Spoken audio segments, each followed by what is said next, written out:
It was a normal Friday to start with.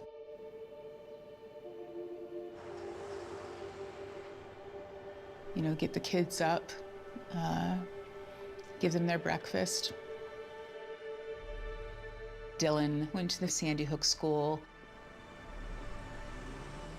That day, I put my boys on the bus, and my friend was calling, and she said, "Nicole, it's a shooting, and it's at our school."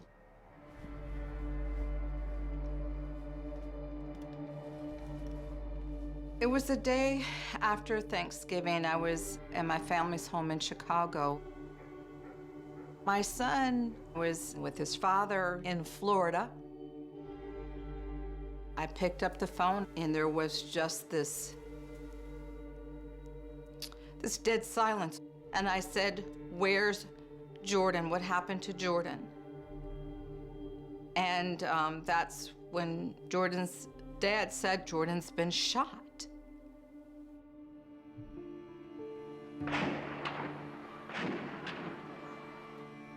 You're 25 times more likely to die by gun violence in the United States of America than any other developed nation in the world. What does this say about us as Americans? If we're just willing to let people die because we're afraid of the NRA? There's no other single issue lobby in the United States that has had as much success advancing its agenda against the wishes of the majority of the country. Gun violence is taking lives at a historic rate. It's only getting worse and worse. And yet we're focused on the right to bear arms and not the right to live.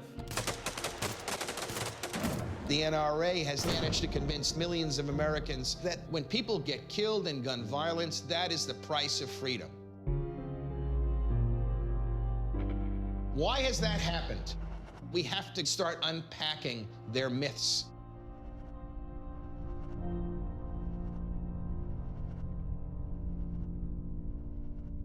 David Keene.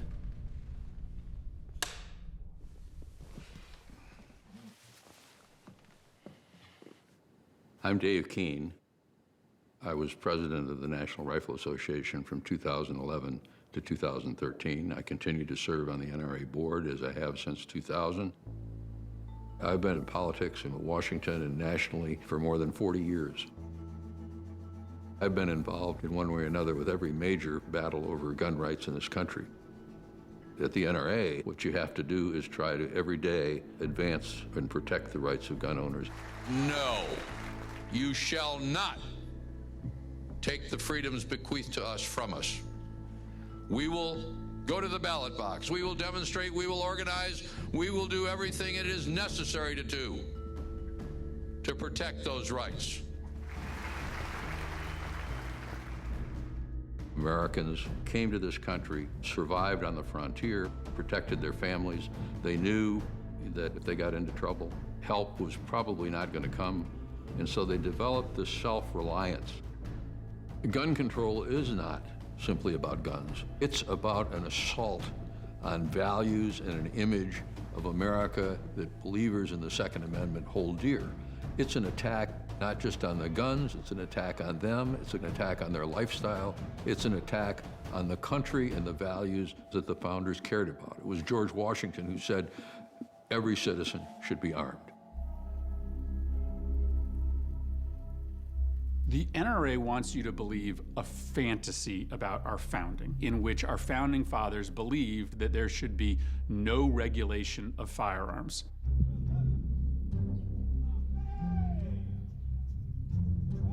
That couldn't be further from the truth. It is absolutely clear that our founding fathers loved gun control. They, in fact, had loads of it.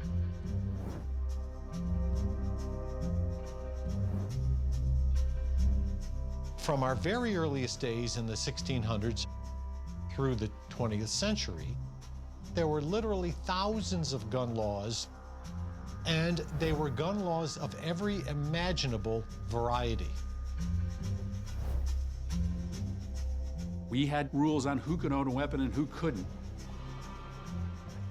You had to register your weapon. You had to register your gunpowder. You couldn't bring your weapons certain places.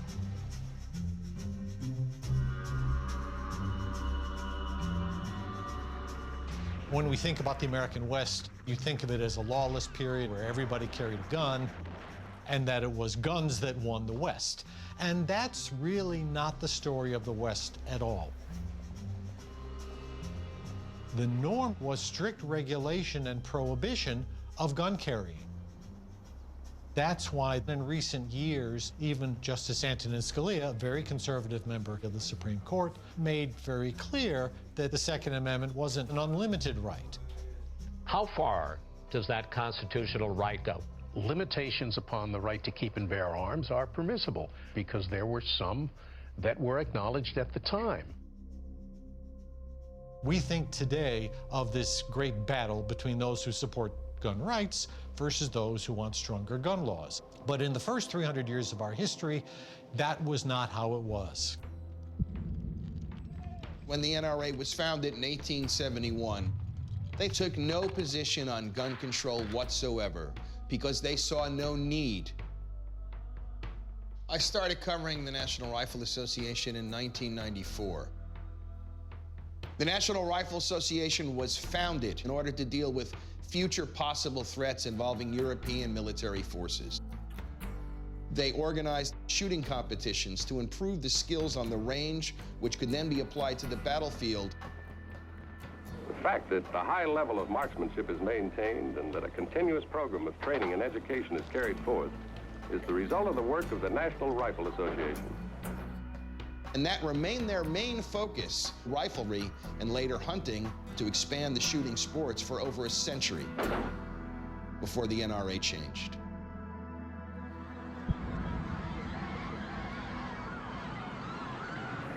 President's car is now turning onto Elm Street, and it will be only a matter of minutes before he arrives at the trademark. It appears as though something has happened in the motorcade route. President Kennedy has been assassinated. It's official now. The 1960s is a decade in which the gun comes to symbolize the chaos and disunity that the nation is experiencing as a whole. For the first time, you get signs that there's going to be a push for racial equality. Black is beautiful! You get signs that there's going to be a push to say women have equal rights. And you also see at the same time this incredible upsurge of dramatic gun violence. From the assassination of John F. Kennedy to the assassination of Malcolm X, Martin Luther King, Medgar Evers. There's also the mass shooting at the University of Texas, Austin in 1966 that begins the age of mass shootings. It's a decade that's awash in police violence. Most of the urban unrest is tied in some way to firearms and to shootings.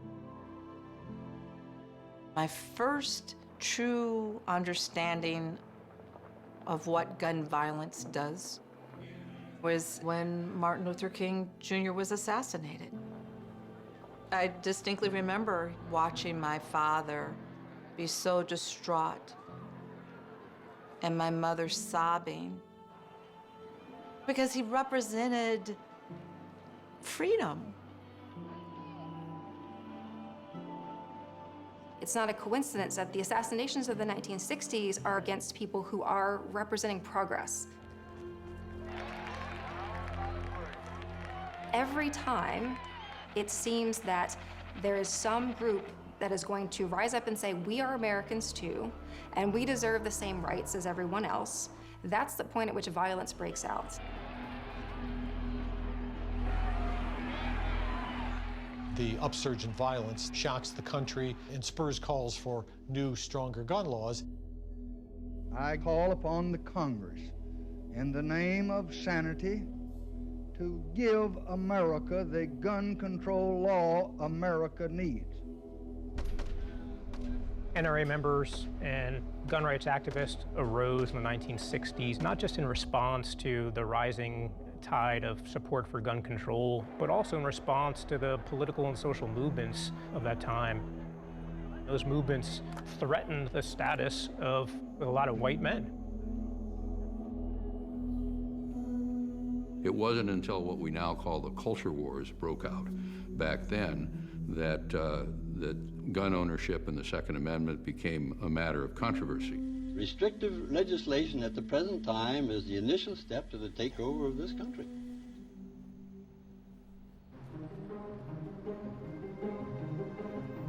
At that point, a fight took place within the National Rifle Association. You had one element focused on the shooting sports, and they were not interested in politics. You had another element of the NRA starting to raise the alarm about gun rights. Some NRA members believed the goal was to abolish firearms in the United States. They realized unless you do something, you're not going to have the right to have a firearm. We stand in the forefront of millions of those people in America who like to shoot. These new voices in the NRA are led by a man by the name of Harlan Carter. We believe that the right to keep and bear arms is a salient part of the American tradition. Carter believed that every gun control measure violated true American identity and principles of individualism and freedom, and began organizing NRA members.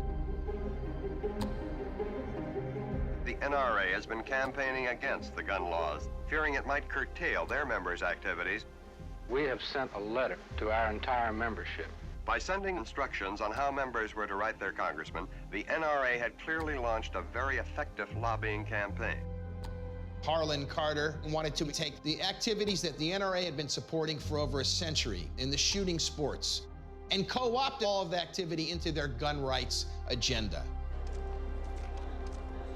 The nation and sportsmen have been subjected to a massive publicity campaign against this bill. This campaign has misled thousands of our citizens. It is a responsibility to think not only of our own convenience, but of the tragedy of sudden death. Senator Kennedy has been shot.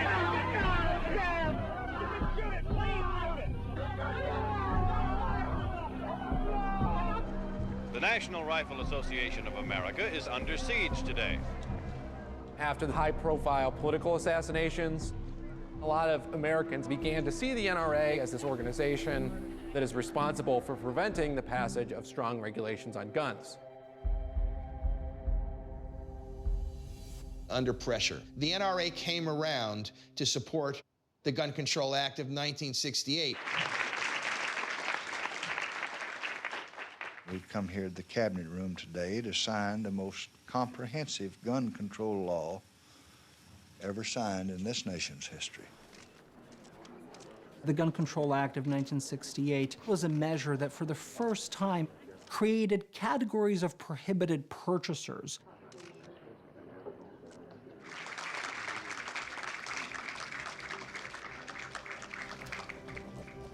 There were leaders within the NRA who didn't have a significant problem with that law and thought the organization had strayed too far from its original intent of marksmanship and sports shooting.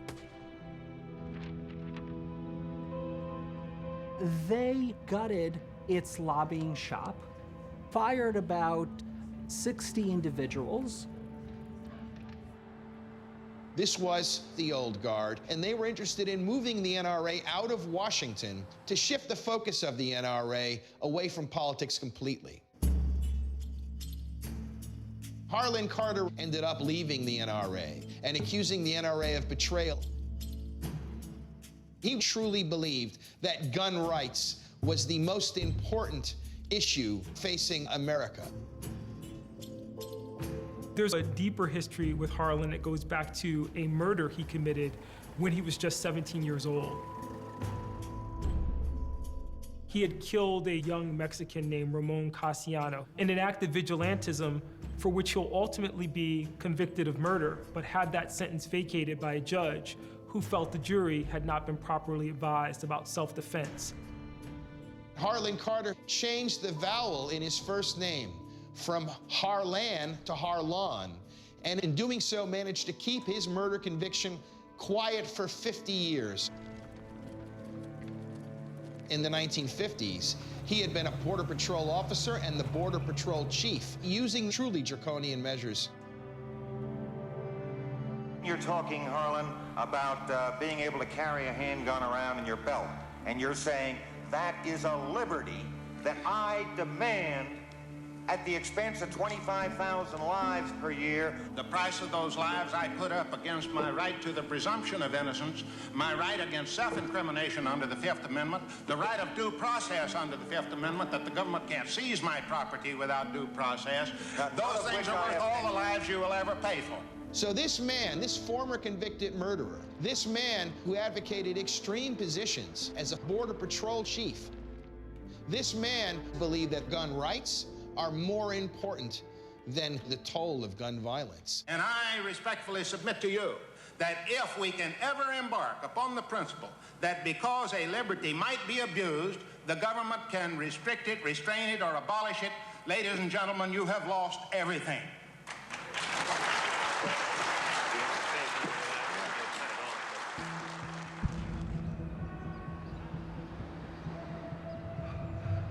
The National Rifle Association convention in Cincinnati went into overtime last night, a stormy all-night session.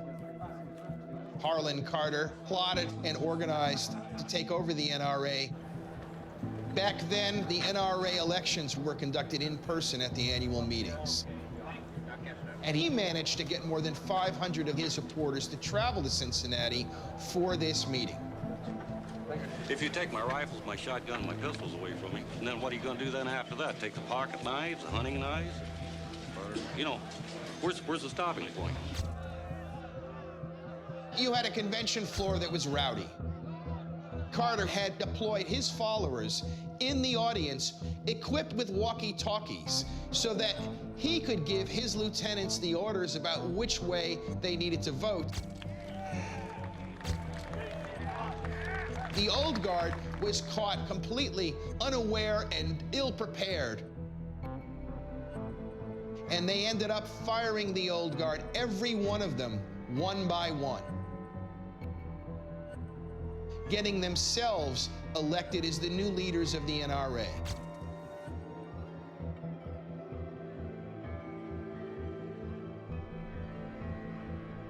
This is the founding of the modern NRA, who believes that almost any form of gun control must be opposed. Any national gun law, no matter how innocent in appearance, no matter how simple it might be, presupposes a still further growth in a centralized, computerized gun control bureaucracy in Washington, D.C.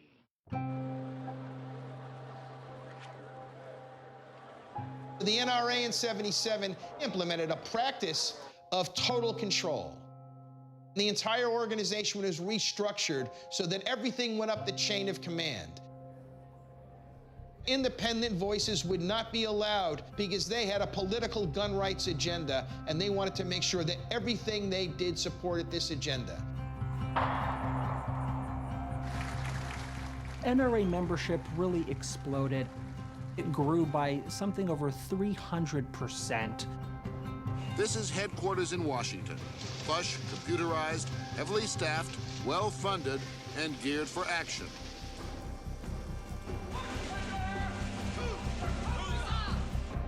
The NRA began to use the Second Amendment as the bedrock for arguing against gun control measures. They're going to wrap any argument in the American flag. Here at the organization's convention, there are pamphlets citing the Second Amendment, posters and booths. It's all part of the NRA's lobbying effort against gun control legislation. The NRA started hiring paid scholars to start writing articles in law journals to shift the way the American system of jurisprudence and the courts look at the Second Amendment. The Second Amendment is not about hunting rabbits. It's about self-defense. It's about self-reliance. It's about all the things that the founders cared about. Our job is to say, here is a threat to the Second Amendment, our members know when they hear that, they rise up. Harlan Carter recognized the tremendous potential of the NRA as an organization that can lobby, an organization that can have political influence, an organization that can amass a great deal of power. The main sponsor of the Gun Control Act of '68 was Senator Joe Tidings. He was supposed to be a slam dunk candidate for re-election. And all of a sudden he found that he was being attacked by all these gun owners. Joe Tidings lost, and he lost because of the gun issue. That was the first political scalp on the wall. That served as a wake-up call to the political community, because the difference between gun owners and others is that gun owners actually vote.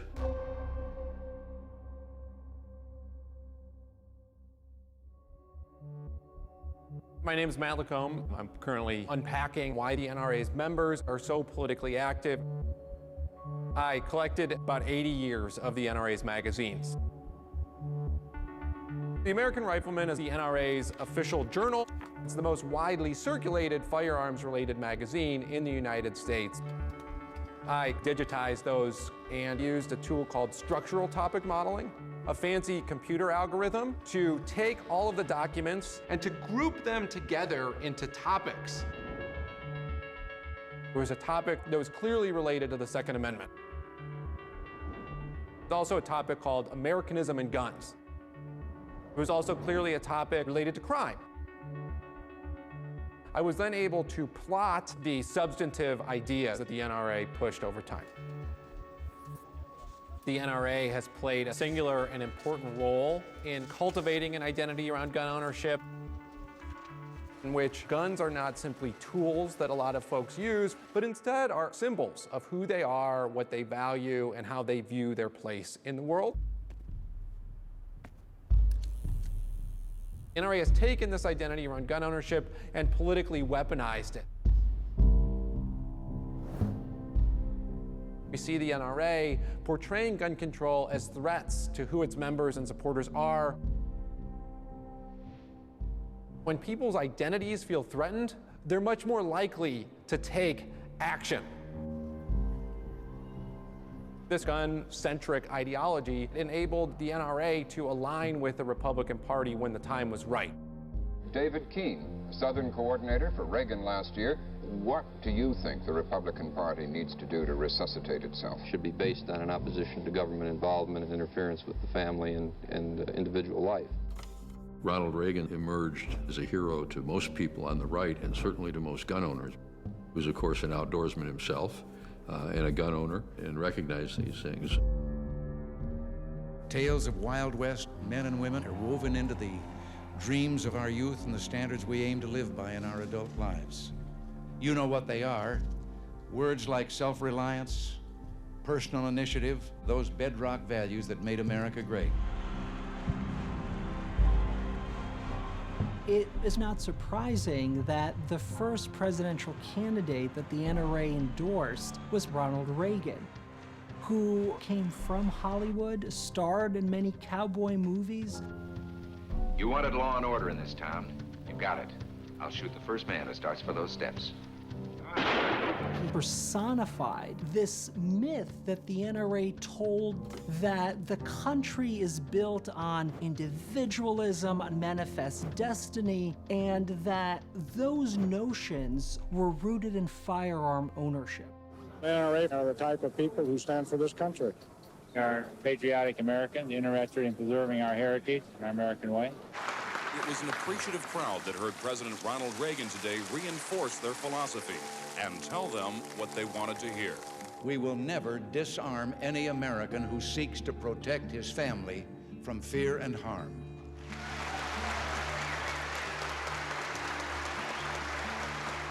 The story of Reagan and the NRA really goes back to 1967. Reagan had been governor of California during the passage of the Mulford Act. The Mulford Act criminalized the open carry of firearms and was designed specifically to disenfranchise and to disarm members of the Black Panther Party for self-defense because they were demonstrating in public, carrying firearms openly to shed a spotlight on police violence against Black and brown people in California. You have no right to take my gun away from me. There is absolutely no reason why out on the street today civilians should be carrying a loaded weapon. Throughout our history, the fear that African Americans could have access to firearms and use those firearms to the detriment of whites is pervasive. So what you see from the very beginning in American history are very stringent laws to prevent the ownership of firearms by people of color, like the Black Codes. And this is going to be a theme that will run all the way up into the 1960s, when we get the Mulford Act. The NRA helped draft the legislation itself to make sure those new laws were passed. Ultimately, the motivation behind their support, it really boils down to race. Many argue that this isn't really an attempt to deal with the issue of guns as much as it is an attempt to scapegoat communities of color for the violence that's overtaking the nation in that moment. It's all part and parcel of a longer arc of their NRA's support for the criminalization of certain populations' access to firearms. In the 1980s, this fear overtakes the nation, and Reagan will campaign successfully on this idea that Americans aren't safe, that you need to reinvest in law and order. Guns don't make criminals. Hardcore criminals use guns. And locking them up, the hardcore criminals up, and throwing away the keys, the best gun control law we could ever have. NRA spokesman acknowledged that part of their new membership comes not from sportsmen, their traditional members, but from people worried about crime. Crime is the important thing. I think that's what the people are interested in.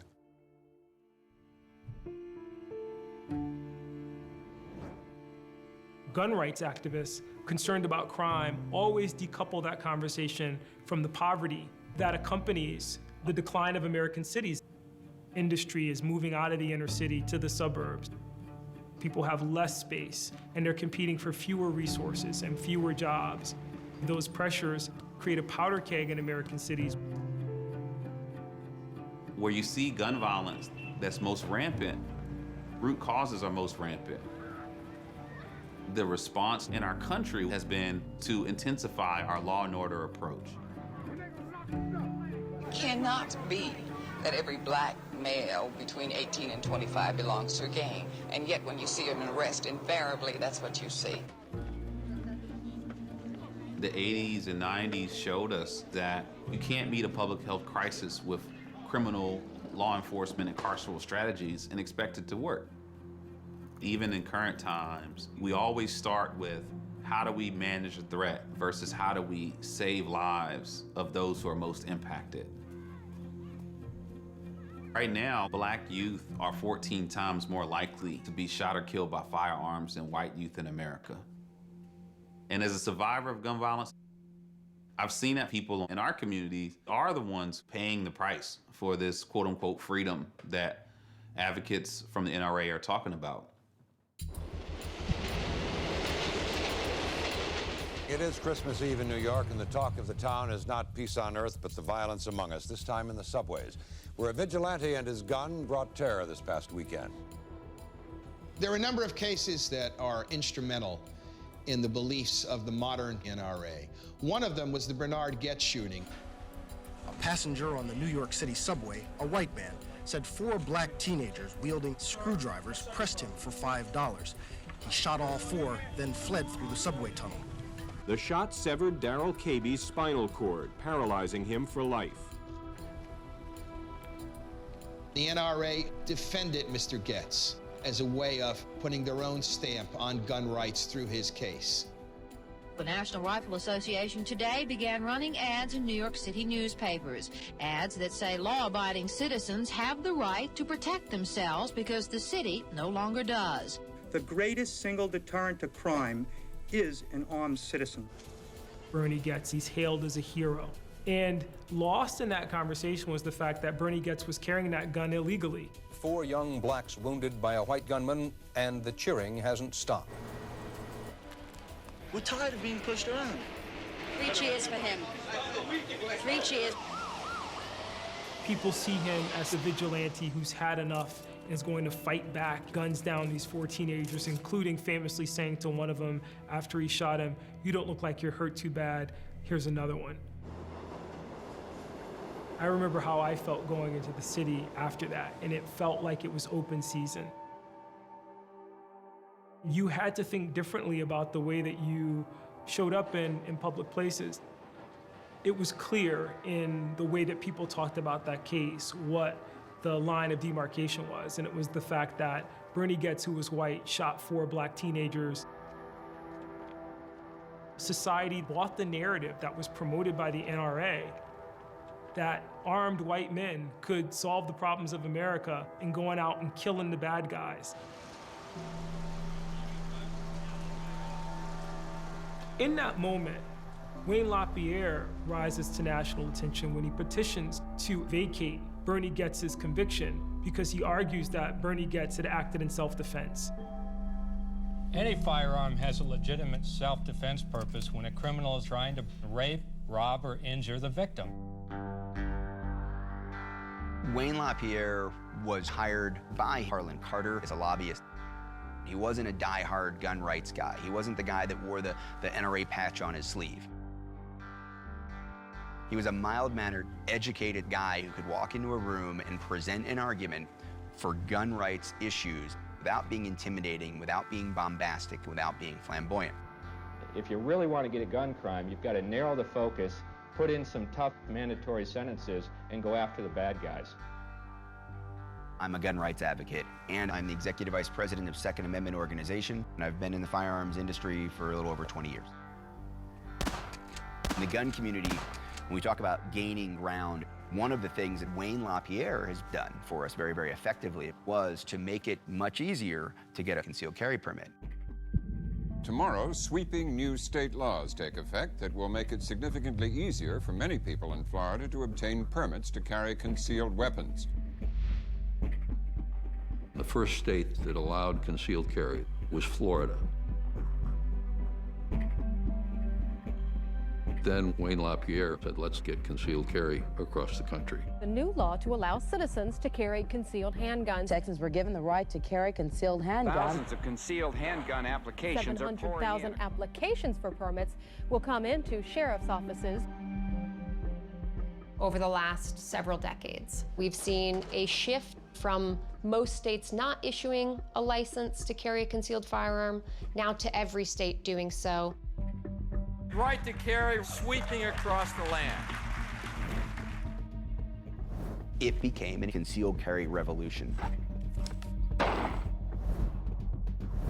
To get a concealed carry license requires some training that you have to undergo. You have to pass a test. But now we have 21 states that don't require any form of license to carry a firearm. Tomorrow, anybody in Kansas can carry a concealed weapon and won't need a permit or the training to buy the gun. That's called constitutional carry. It's a great piece of branding by the NRA to take a concept like permitless carry and to say, we're going to call that constitutional carry. Texas senators have just passed permitless, or what's known as constitutional carry. You wouldn't have to get a license, no training required, and there would no longer be a test. We're going to take the notion of no regulation whatsoever, and we're going to call that constitutional. One of the most rigorous recent studies that investigated what happened when these laws changed found that violent crime increased between 13 and 15%. If you suggested to Harlan Carter that by 2020, carry laws of one form or another would be in effect in all 50 states, he would have said, you're crazy, but they are. Because of the work that the NRA has done, we have this huge number of people who now have guns in their everyday lives. It's not just Saturday afternoon at the competition, it's not just hunting season. You're literally carrying a gun around on Earth every day to work, to the store, dropping your kids off at school with the idea that you're going to be able to use it to defend yourself or other people in an emergency. The NRA has managed to promote this ideal of guns everywhere, that more guns are going to provide more safety. The NRA then begins pushing for legislation that would encourage people not only to be able to carry, but to be able to use guns to defend their lives without fear of being prosecuted. If you look at stand your ground laws, any person who feels themselves under threat can use lethal violence. Stand your ground laws have proliferated across 33 states. The National Rifle Association was a key element in the passage of those laws. In all states where stand your ground laws have been passed, we've seen gun-related deaths and homicides increase. This violence continues to rage forward, and we're watching individuals in our community being slain.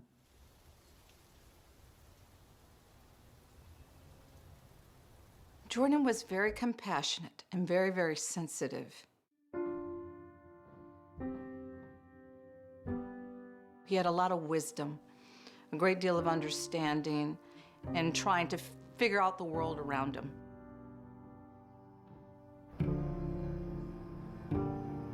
The man who murdered my son was claiming that he feared for his life, that my son had a gun or stick and he needed to defend himself, and the Stand Your Ground law gave him the ability to be able to do that. Jordan Davis was shot and killed here at Bay Meadows in Southside during an argument over loud music. Dunn admitted to firing his weapon, but said he did it in self-defense after he says he was threatened by the teens. No gun was found in the teens' SUV. That man was using his implicit bias and his racism as a means to act out his violent tendencies towards my son and his friends. Because you can shoot to kill and ask questions later based upon a perception of threat, understand your ground. Having just watched this same scenario with Trayvon Martin, I even had discussions with Jordan about Trayvon's murder. And Jordan said, "Mom, why did he kill Trayvon? Trayvon wasn't doing anything wrong." And I remember saying to him, "Baby, you've got to be careful. As a young black man, somebody will take out a gun and shoot you." And there, the very discussion I'd had with my child became his own reality.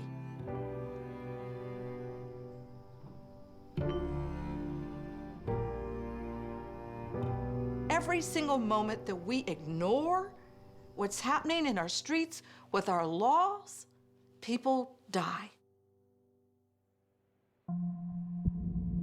I, William Jefferson Clinton, do solemnly swear that I will faithfully execute the office of President of the United States. In the early 1990s, the Democrats have control of Congress, and they decide to pursue gun regulations.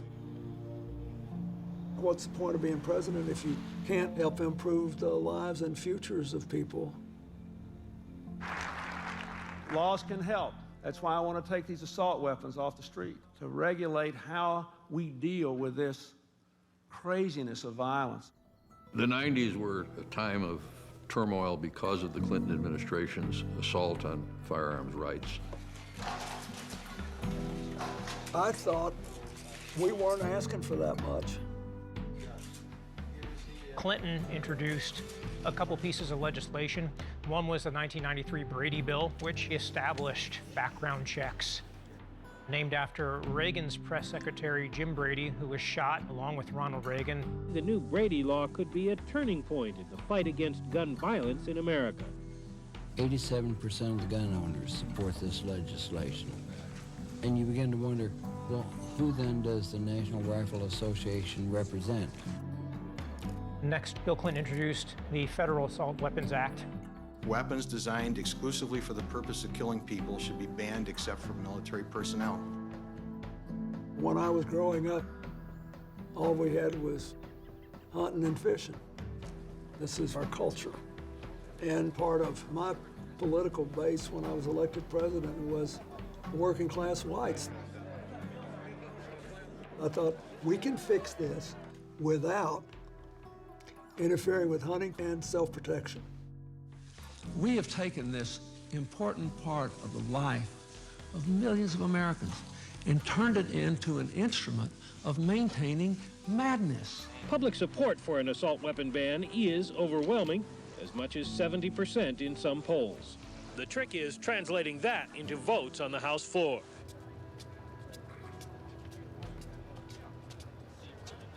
LaPierre was elected to take over the NRA as the highest paid executive and tried to defeat any efforts to pass gun reform.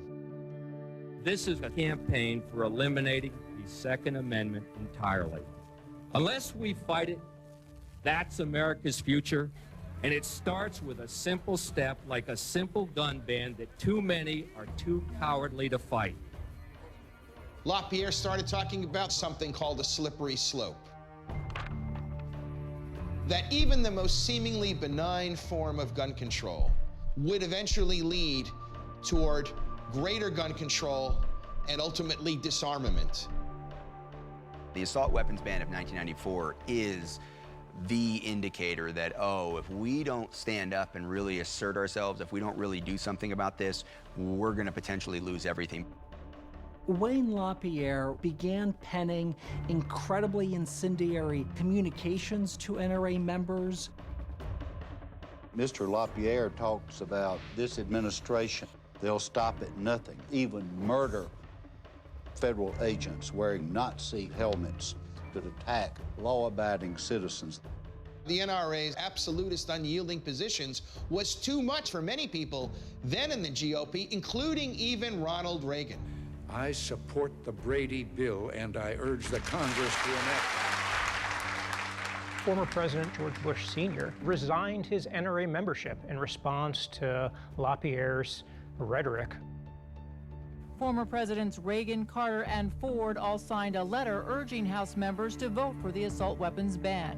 No good member of the House or Senate, no Republican or Democrat, no rural legislator should ever fear losing their seat for voting for this bill.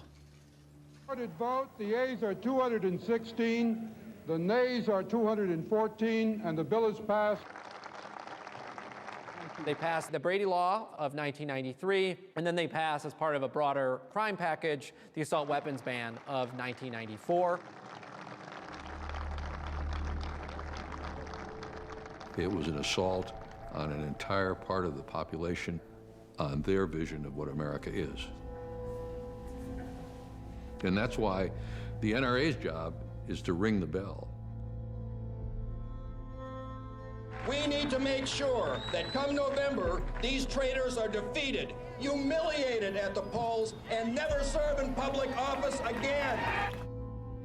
In this election cycle, the NRA perfected their well-oiled lobbying machine and powerful grassroots army. The NRA had developed scorecards that rate political candidates, making it very easy for its members to find who it was endorsing and to act on that. Your congressman is A-rated or F-rated. They go out and they vote. They turned out in huge numbers in the '94 election. That was the year that guns made a difference. Welcome again to CNN's continuous coverage of Election '94. This is an earthquake. This is a tidal wave. It's happening in the House. It's happening in the Senate. The sands are shifting right out from under the Democrats' feet. Republicans take over the Senate. CNN estimating that the Republicans will take more than enough seats to take control of the House of Representatives for the first time in 40 years. Day breaks in Washington, D.C., as voters across the country wake to the scale of the beating they've given President Bill Clinton and his Democratic Party.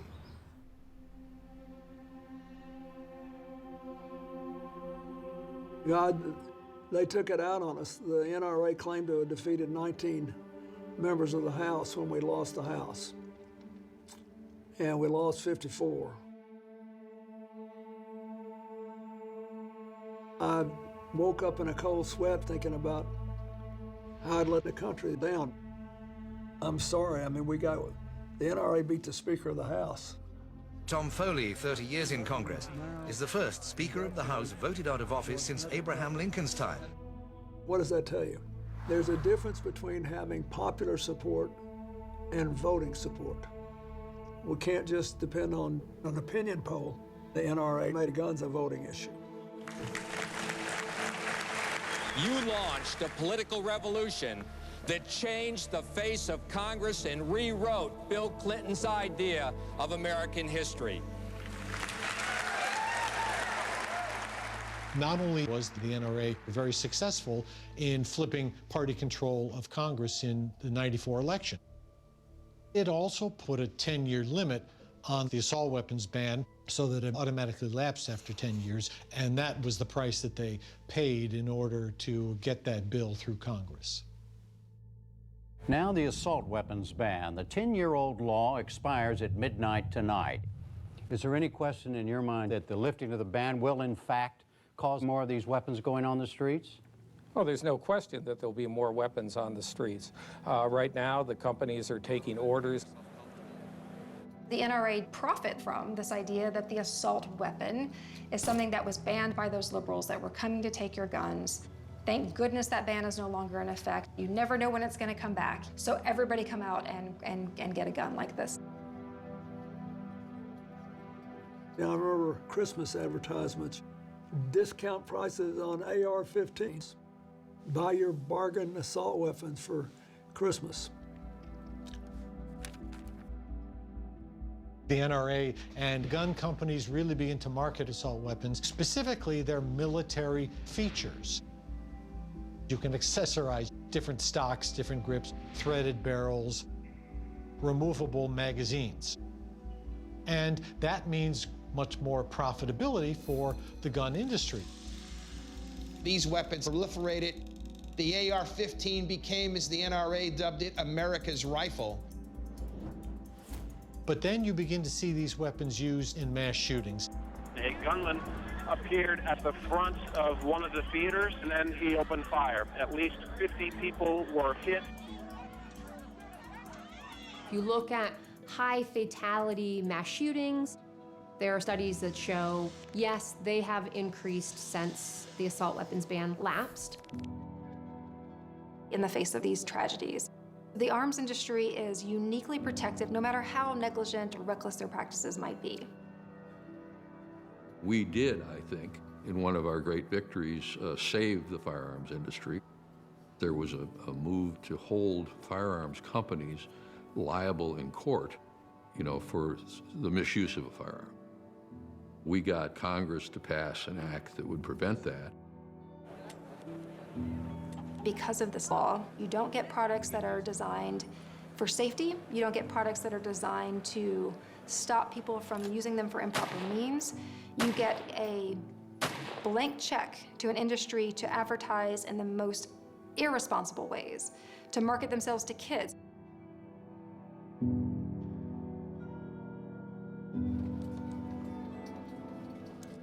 If those frivolous lawsuits had not been stopped, gun companies would have gone out of business. The NRA was key to the survival of American firearms manufacturers more than the other way around. So they ought to be grateful, but we don't get our money from them primarily. This is my rifle. It's been tested in every theater of war for the last 50 years. My rifle is my best friend. Through the dust, the rain, and the snow, it's battle tested. And it's in a class all by itself. This is my rifle. This is Colt. I believe in the right of self-defense, but you don't need an assault weapon or 1,000 rounds or armor-piercing bullets to do that. My name is Jason Crow. I'm the congressman from Colorado's 6th Congressional District, and I represent many of the families of the Aurora Theater shooting, the Columbine tragedy. I served overseas in 3 combat tours in Iraq and Afghanistan. There's a big reason why I didn't carry an assault weapon in the woods when I was deer hunting. And there's also a really good reason why I didn't have my deer hunting rifle or my duck hunting shotgun when I was in Iraq and Afghanistan. Because the weapons that I carried in Iraq and Afghanistan were weapons of war. They were designed to inflict terrible damage on humans and to take human lives, and to do that with remarkable efficiency. From every little element, from the magazine capacity, to the muzzle velocity, to the type of round that's used, everything is designed with that singular purpose in mind. The specifications and the technical aspects of weapons mean a lot. So nobody's ever gonna tell me that there's no such thing as an assault weapon, because there's no basis in truth for that. Whether it's in El Paso with AK-47 or in Aurora, we know what has occurred. And it's not gonna stop unless we do something to stop it.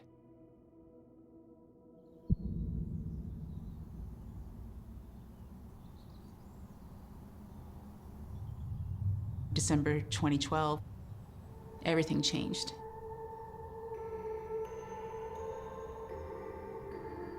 Dylan was sick, so he loved school and didn't want to go at the same time.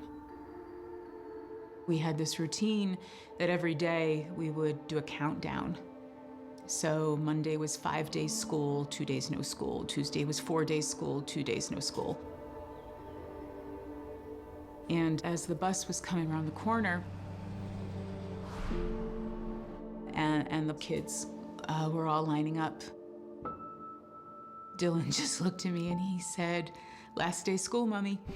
And I said, "That's right, Dee. 1 day school, 2 days no school." And he just kind of nodded at me and said, "Last day school." And literally across the driveway where I was standing with my boys, the shooter had probably already killed his mother in the house directly across the driveway from mine. And I thought, if I'd looked up at a window, would I have seen him looking down? Is there something I could have done to stop him from then driving to the school? Only a few minutes later, probably. Sandy Hook School, I think there's somebody shooting in here. 154 bullets fired in less than 5 minutes from the Bushmaster assault rifle. The gunman killed 26 people, 20 of them children, as young as 5. The majority of those who died today were children. Beautiful little kids between the ages of 5 and 10 years old. As a country, we have been through this too many times. In the days following the shooting, we thought the world had changed. We thought everyone had woken up to the idea that we had to get serious about preventing another slaughter like this, and we thought that the silence from the gun lobby and from the NRA meant that they were contemplating how far they were willing to go to compromise. The NRA didn't say anything, which has been their practice after almost every mass shooting in the modern era. Shame on the NRA! For 4 days after the killings in Newtown, it had nothing to say. Nothing on its website, on Facebook, or on Twitter. The White House says that President Obama is supporting new legislation banning assault weapons, closing the gun show loophole for buying guns, as well as a ban on high-capacity ammunition clips. And then they announced they were having a press conference. For the first time, the National Rifle Association is responding to the Newtown attack. It was our assumption that we were up against a very big fight. So we had to be able to rally our people. Like all Americans, we've been discussing all of the various options that are available to protect our children. And at this point, we would like to share our thinking with you.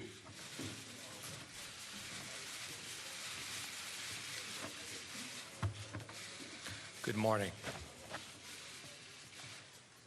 Some have tried to exploit tragedy for political gain, we have remained respectively silent. Now, we must speak. I wonder what he was going to say, and if he was going to say something to attempt to validate the emotions that were swirling around the nation about this heartbreaking tragedy. The only thing that stops a bad guy with a gun is a good guy with a gun. And to me, that's like, come on. Reckless behavior coming from the NRA. For people to stand there and say, no, we need more guns, it was extremely disheartening. NRA, stop killing our children. It's the NRA and the assault weapons that are killing our children. He essentially blamed the victims, that the teachers themselves of this elementary school should have been better prepared.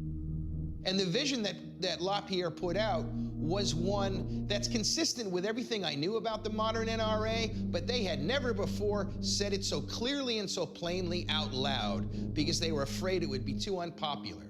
We need to have every single school in America immediately deploy a protection program proven to work.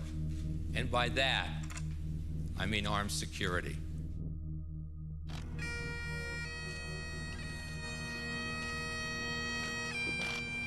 After the service, we did our first interviews with media. One of the first questions was, what is your response to Wayne LaPierre saying this morning that the only thing to stop a bad guy with a gun is a good guy with a gun? And I said, who's Wayne LaPierre? And all I could think was, whoever he is, that is one of the most absurd statements I've ever heard. We can't just arm everyone and expect a safer society.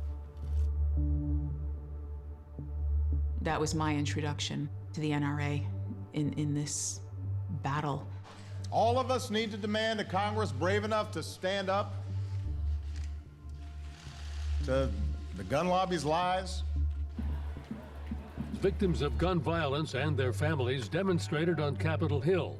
We're here from Tucson, from Aurora, from Columbine, names that have become iconic in America's bizarre and shameful epidemic of gun violence. In Congress, the leader of Senate Republicans joined the chorus of politicians who are suggesting that something needs to be done. As we continue to learn the facts, Congress will examine whether there is an appropriate and constitutional response that would better protect our citizens. Americans watched Congress, they watched the Senate.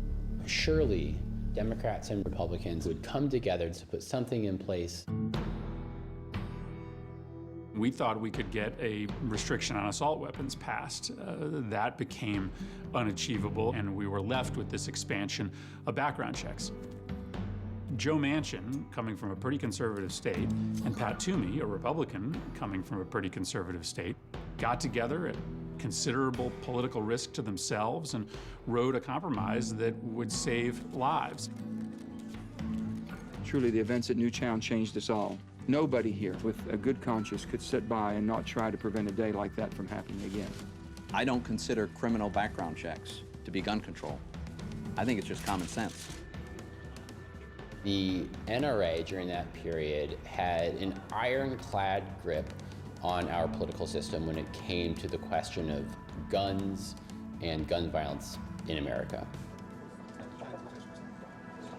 How are you, Congresswoman? It takes the courage and resilience of somebody like Gabby Giffords to take them on. I started in her office January 3rd of 2011. 5 days later, she was shot in the head from 3 feet away. Congresswoman Gabrielle Giffords has been shot. 5 victims are dead at the scene.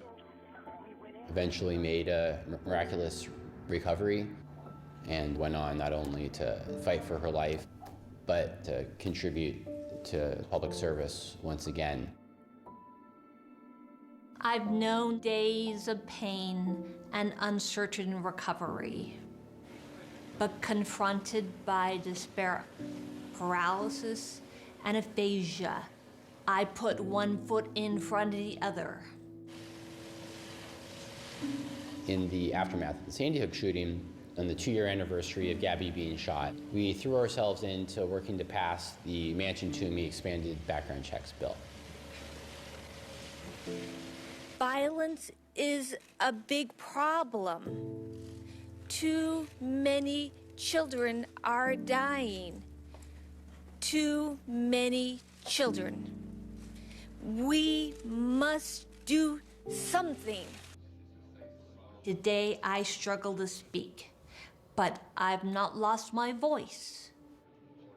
We never thought background checks were going to be easy to pass, but there was the will of the people and the polls and the way people were speaking out.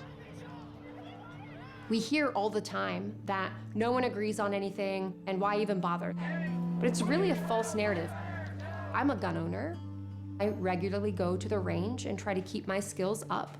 I believe that people should be able to own guns, but we need to do a hell of a lot better job to make sure that people who shouldn't have them don't get them. The NRA just does not represent gun owners anymore. My passion is hunting, and half of all NRA members are hunters. Why is an organization that claims to represent gun owners working against any effective safety measure capable of keeping American children safe? We all want to see kids not get killed in schools. We all want to see crime be lower. We all want to live in a better, more perfect union. By making guns so partisan and saying politicians are trying to steal our guns, the NRA is preventing the larger conversation from happening. More than 80% of US adults support requiring background checks for all gun sales. And there's no difference between gun owners and non-gun owners or by political affiliation. Every American abhors the recent tragedies. I remember talking to Joe Manchin. He bragged that he'd gotten a new shotgun. And I said, well, what happens if the guy on the neighboring farm wants to buy the old one? You don't need it anymore. How's he gonna like it when you say, we gotta get in the car and drive 25 miles to a federal firearms dealer and then we gotta do a background check on you? Is that gonna make him happy? And is he gonna be any happier when he finds out the reason he has to do it is because of you? It was bizarre to get to the actual vote and feel that was a victory, and then to start hearing that we might not have the numbers. The question is on the amendment. Clerk will call the roll. Mr. Alexander, Ms. Ayotte, Ms. Baldwin. Sitting up in the gallery, you knew where your no votes were because they wouldn't even. They obviously couldn't look at themselves in the mirror. They couldn't look at us. We had senators who cried in front of us and then voted against us. Ms. Heitkamp, no. Mr. McCain, aye. Mr. Chambliss, no. A few minutes ago, a minority in the United States Senate decided it wasn't worth it. They blocked common sense gun reforms, even while these families looked on from the Senate gallery. I felt that we'd failed. I failed Dylan. I couldn't even do this for him. I couldn't save him, and I couldn't even get one measly little policy passed that might help someone else. Everybody talked about how we were going to change something. To see nothing happen was just a blow. So all in all, this was a pretty shameful day for Washington. If the death of 20 children can't motivate people to take action, what will? We thought that we were going to get all of these changes in gun laws to make our communities safer. But what we found out is that that's not how politics works. The NRA had been organizing for 40 years to get ready for that moment in 2013. They were ready for those parents who came to Washington, and they beat them. When we started, I knew nothing about the NRA, and I had no idea what a powerful lobbying group they were and how insidious they can be, you know, hearing the lies that they would tell. You're not just up against smart political thinking. You're up against people that are just going to say whatever they need to say in order to get what they want. We've all been under attack since the Connecticut tragedy by those who would exploit the victims of a madman to advance their own anti-Second Amendment agenda. But United States senators realize that their constituents actually do count. The NRA was not interested in compromise. They were not interested in solutions. They were interested in a dark, cynical vision for this country. By the time it was over, we had 1 million new members, and we had turned the tide.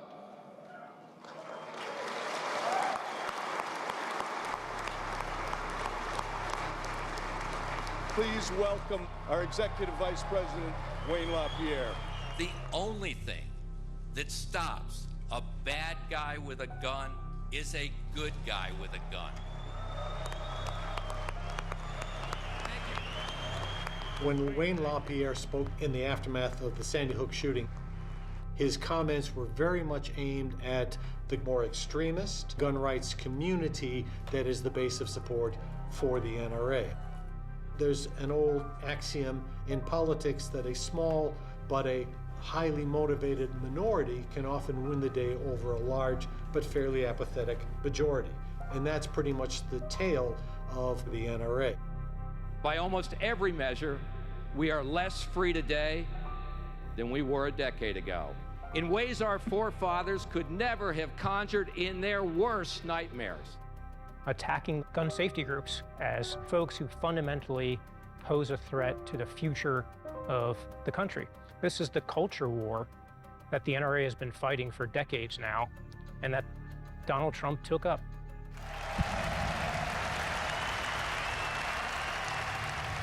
Some big guns backing Donald Trump. This afternoon, the National Rifle Association endorsed him for president. Oh my gosh, I mean, here's somebody that really understands. Let's go after the bad guys and leave all the good people alone. The Second Amendment is under a threat like never before. When Donald Trump ran for president, the NRA believed that they were looking into a mirror because Donald Trump personifies the playbook that the NRA has successfully been using for decades. Hillary Clinton wants to abolish the Second Amendment. Just remember that. Our right to gather, our right to speak, our financial freedom, all of it in decline. In 2016, from the Trump and the NRA standpoint, you're talking about the same people. The people that came out in those small towns were our people. Trump represented something they had never seen before. Mitt Romney, McCain, H.W. Bush, even George W. Bush didn't speak that kind of language. The National Rifle Association endorsed me, and they endorsed me early, long time ago. They contributed $31 million to his campaign, poured around $70 million into the 2016 elections overall. We decided that if he was going to have any chance in the fall, that it was the one bet that had to be placed, and we placed it. So we all worked together to create a tsunami of rural, small-town votes that might not otherwise have occurred. And lo and behold, the gamble paid off. Thank you. It wouldn't have happened without us. Without us, we wouldn't have had President Trump. I mean, there's not another organization in the country that is directly responsible because of the influence we all have as American citizens that stand for the Second Amendment. You see the gun lobby try to wrap this issue in the rhetoric of patriotism and freedom. And that language is incredibly troubling to me. I especially take it personally when I see militia groups dressed up like commandos carrying assault weapons on our streets. Not only is the United States one of the only advanced nations that allows for civilian ownership of guns without licensing or registration, but it's even permissible to walk around during a political protest with loaded AR-15s. We're seeing more and more firearms openly at demonstrations or rallies as a way to intimidate. And we may be scary to some people, but that's because we don't know what's going to happen, and it's our right in this country to do this.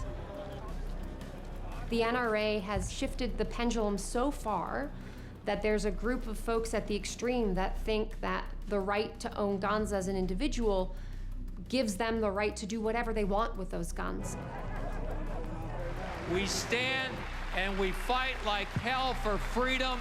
The revolution to take America back starts here. Now you have a version of the Second Amendment that says, I can stop you from speaking, I can stop you from participating in democracy, I can stop democracy itself. And I am honoring the Constitution by doing so. I want you to fight back. I want you to raise hell. We fight like hell, and if you don't fight like hell, you're not going to have a country anymore. It's hard to imagine the support that Trump got for his efforts to overturn the election being there without a foundation laid by the NRA as an organization. Whether it's the NRA or Donald Trump, when you build and feed your organization members such a steady diet of that kind of messaging, it could explode into disorder and violence. In Kenosha, an armed citizen sent out a Facebook message saying, we need all the armed citizens to come out and resist this Black Lives Matter demonstration. In response to the recent police shooting of Jacob Blake, a 29-year-old black man. Black Lives Matter! Black Lives Matter! So Kyle Rittenhouse hears that there are protests going on and thinks, I should take up weapons to defend this other place and their property, that would be a patriotic thing to do, and does in fact do that. 17-year-old Kyle Rittenhouse killed 2 protesters and left 1 injured. What do you think is going to happen if you have an agitated man with a long gun walking down the streets thinking that he's some sort of peacekeeper? Why is there no attempt to deal with this person who's obviously carrying a gun? It's because that narrative that the NRA has been so effective at promoting has really taken root in American society and culture. The NRA believe that deaths of innocent people is just a necessary price to pay for people to exercise their freedom. And you see what the logical conclusion of that is, that we don't really have mutual responsibilities to each other. It's a very high price. The NRA talks about being fundamentally concerned about American liberty. Is it the liberty to own a gun and to pass laws that give people really the opportunity to treat neighborhoods like hunting grounds? Or is it this idea that we ultimately want to protect life and create a standard of living for everyone in this nation? The American dream of wanting to live peacefully and wanting to enjoy life and wanting to go to school and become educated and raise your children and have a healthy, safe life and not be attacked.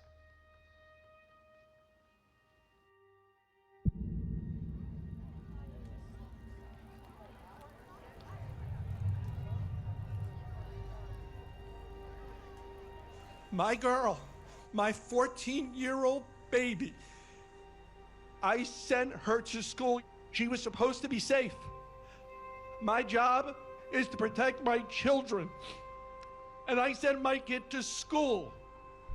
A heartbreaking day in Florida, and sadly an all too familiar one. 17 people are now confirmed dead. In the morning, sometimes things get so crazy, and I don't always get to say, I love you. I don't remember if I said that to Jamie yesterday morning. Jamie loved to dance, and I love to watch my daughter dance. She would have been an amazing person to watch grow up. I won't get to do that now.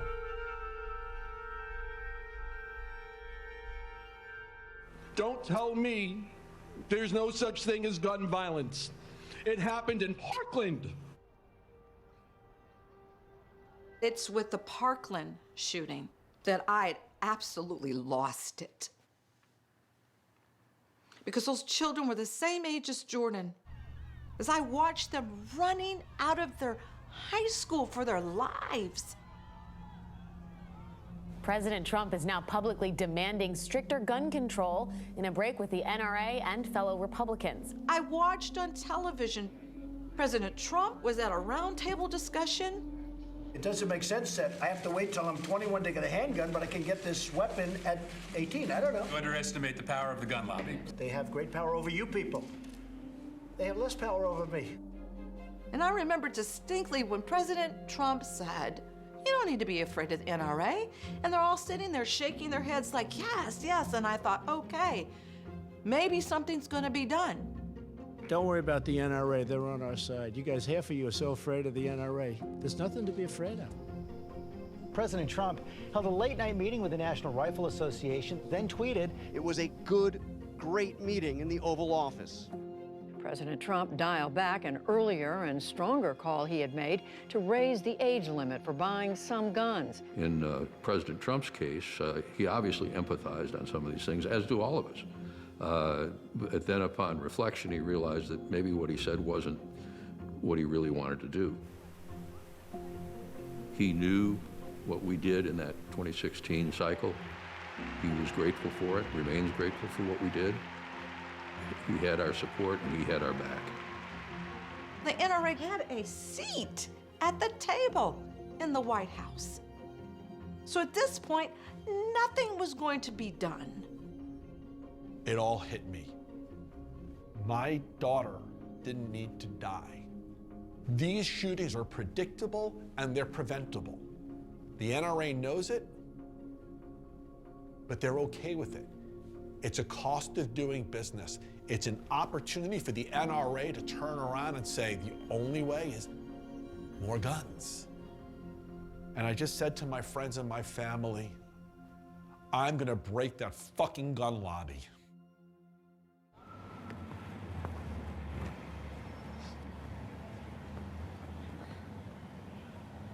Every single person up here today, all these people should be at home grieving.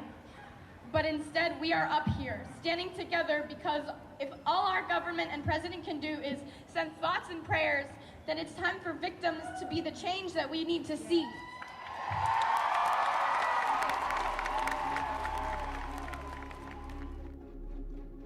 Anybody can make a positive change. And I mean, we were kids. I am Emma Gonzalez. I now go by X Gonzalez. Young people took control of the narrative and told our stories honestly. Politicians funded by the NRA telling us nothing could have ever been done to prevent this. We call BS. As a kid, being able to look at the politicians and tell them, you made a mistake and it hurt people. That was something that a lot of people really understood. We want change and we want it now. We want change and we want it now. This is what democracy. Young people became the new messengers for gun control in America. They say a good guy with a gun stops a bad guy with a gun. We call BS. When I gave that speech and it exploded, we all realized we actually had the eyes of the nation on our social media, and I started reaching out to people. We're gonna start this. Let's look into how we can make March for Our Lives a nonprofit. Let's get a board. Let's have the kids be in charge. Thousands of students are expected to walk out of their schools against gun violence. All of a sudden, we went from this organization that was barely existing to seeing marches happening all over the world. Here they are flooding the streets of Boston, Massachusetts, in Philadelphia, and in Los Angeles. You are responsible! You are responsible! My kid couldn't do this, but these kids, this happened to them, and they were able to stand up in that moment and say, no way, this is not right. And they don't have to control what they're saying or be likable or moderate. They're just gonna say exactly what they think. This is our opportunity to talk to President Trump, Senator Marco Rubio, and all other members of the United States government that are being funded by the NRA. Now is the time to get on the right side of this. The NRA is so good at threatening people because they have so much money and power. Interviewers would be like, and you're not scared to take on the NRA? No, because we have no money from them. We were experiencing a problem and vocalizing solutions. Senator Rubio, can you tell me right now that you will not accept a single donation from the NRA in the future? They were afraid of us. What was encouraging about March for Our Lives is that they opened the door for folks who are impacted by violence of all walks of life to take the mic and start to tell their stories. Everyday shootings are an everyday problem. It's time to care about all communities equally. It's time to stop judging youth that look like me or my brother that come from impoverished communities any different than anyone else. We are trying to stop gun violence in all of its forms. You have to address the system on the whole. And gun violence is an epidemic. It should be treated like an epidemic. What are you asking for here in Washington? An assault weapons ban, prohibition of sales of high-capacity magazines. You're not saying no guns, We're right? not saying no guns. Okay. We are saying we want to regulate semi-automatic weapons and accessories that make them fully automatic. We need to focus on changing the conditions that foster violence and trauma. That's how we will transform our communities and uplift our voices. The young leaders were instrumental in breathing new life into the gun reform movement. When there's limited opportunity to tighten gun laws, we have to ask ourselves, what power do non-legislative actors have to help us solve this problem? Dick's Sporting Goods says thoughts and prayers are not enough. The chain will stop selling assault-style rifles at its 600 nationwide stores. It's also ending the sale of firearms to buyers under the age of 21 and will no longer sell high-capacity magazines. If these kids are brave enough to organize and do what they're doing, then we should be brave enough to take the stand. No chance you're going to reverse this? Never. First, it was Dick's Sporting Goods, and now Walmart. Walmart said they will no longer sell guns or ammunition to anyone under 21 years old. At least 16 companies now say they cut ties with the NRA. When you saw the rhetoric that the NRA had, we could not have our brand attached. It was the Parkland shooting that really got to the tipping point. We needed to take a position. The general public cried out for change, and that led to tremendous progress at the state level. In Florida, its Republican governor, Rick Scott, broke with the president and with the NRA. The so-called Marjorie Stoneman Douglas High School Public Safety Act raises the minimum age to buy a rifle from 18 to 21. The School Safety Act put in place red flag laws and extreme risk protection orders. It started spreading gun legislation all over the country. Despite being the newest target of the NRA, Vermont's gun-owning Republican governor says he's not backing down. Getting a gun in Illinois just got a little harder. Governor Bruce Rauner signed 2 gun measures. The governor says she is proud that Oregon passed gun control legislation since Florida's mass shooting. And then we started pushing the importance of midterm elections.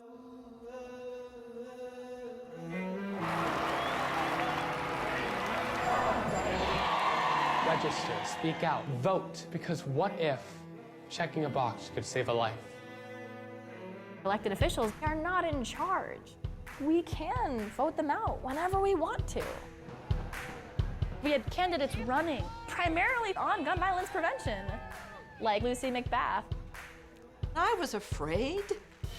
I will always just be a mother on a mission.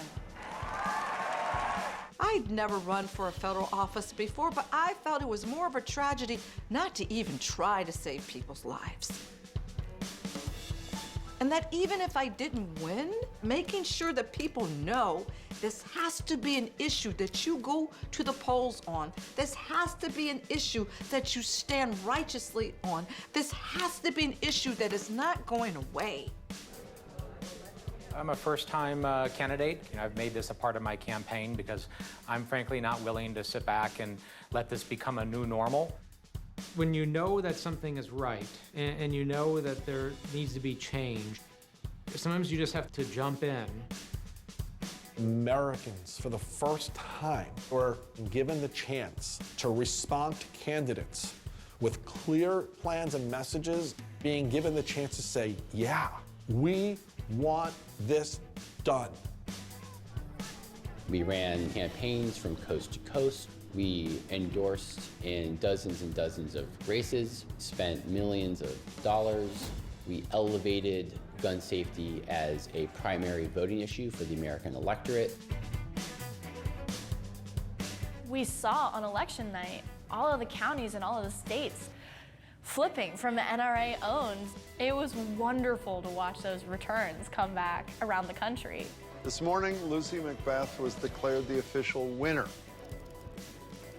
We managed to help beat 40 NRA-backed Republican incumbents and elect in their place a gun safety majority to the House of Representatives. This is your night, your democracy. Tonight, we begin a new era that puts people first and recognizes our shared destiny. There is a sea change that's happening with all the young people that are marching forward. They're going to the polls as a one-issue voter, and that's guns. When I say gun, you say law. Gun, laws, gun, laws. There is a critical mass now of people who at least know they won't get beat for doing the right thing, unlike what happened in 1994. And they know we got a chance to have a civilized conversation about it. That's a big plus, and we owe it to them. They did that. I couldn't do it in my time, but I tried. Anybody that thinks the NRA is going to disappear has got another thing coming, because every time they've thought that was about to happen, it didn't, and it's not going to now.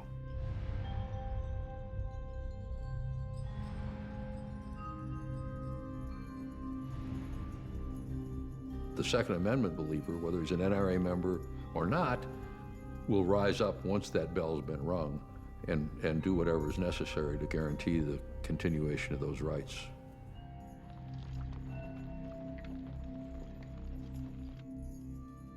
Think about what would have happened if the revolution at the NRA didn't take place. What if they had become an important community organization and a place for people who cared about the skills associated with firearms? Would we have the division that we have right now?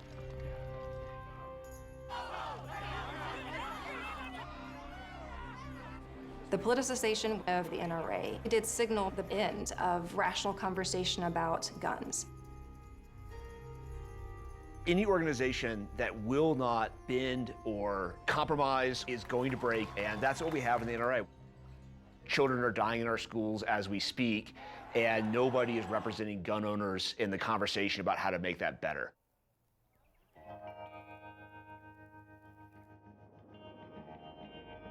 I want us as gun owners to be part of the solution, part of the conversation, so we can co-create strategies that are respectful of the culture of gun ownership in this country, but also have an evidence base so that we can reduce the burden of gun deaths in the U.S.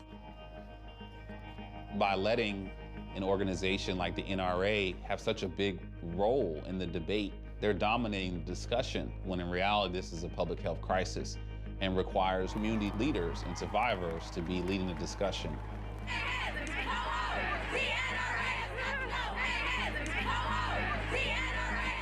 We, the activists, we're the Davids to the Goliath of the NRA gun lobby leadership.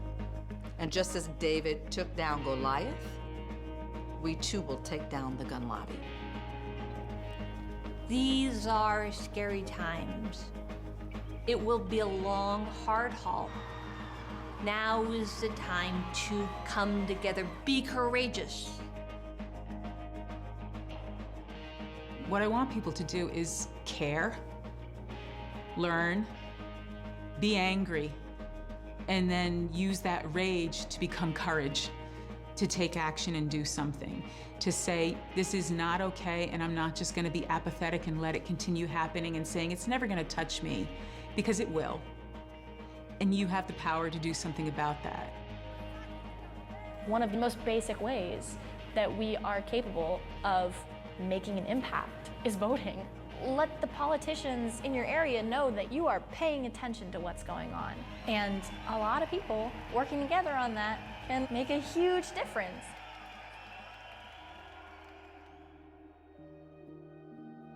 My strength comes from Jamie. I've lost this capacity for fear and anxiety. We can't be afraid of the NRA anymore. Too many people have died, and now it is time to fix this. We are at a crossroads. We can let the shooting continue, or we can act. We can protect our families, our future. We can vote. We can be on the right side of history. Please join us in this fight.